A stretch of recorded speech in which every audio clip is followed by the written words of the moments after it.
ఈ Valentine's day సందర్భంగా 25 years back release అయిన 'ఉదయకిరణ్ మనసంతా నువ్వే' మూవీని 4K వెర్షన్‌లో డాల్బీ అట్మాస్ సౌండ్‌తో మరోసారి రిలీజ్ చేస్తున్నారు.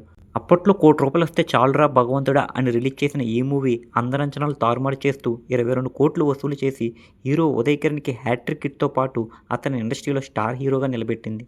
నిజానికి 'దేవిపుత్రుడు' సినిమా తీసి నష్టాల్లో ఉన్న నిర్మాత ఎంఎస్ రాజు తర్వాత ఎలాగైనా హిట్ కొట్టాలనే కసితో 'మనసంతా నువ్వే' అని ఓ ప్రేమ కథ అల్లుకున్నారు.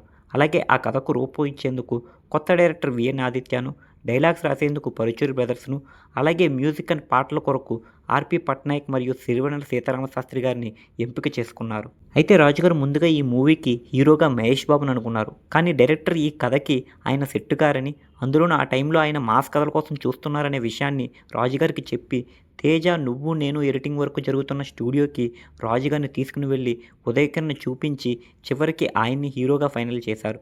ఈ సినిమాతో కమెడియన్ సునీల్ లైఫ్‌లో ఫస్ట్ టైం 5 డిజిట్ రెమ్యునరేషన్ అదే ₹1,00,000 అమౌంట్ అందుకున్నారు.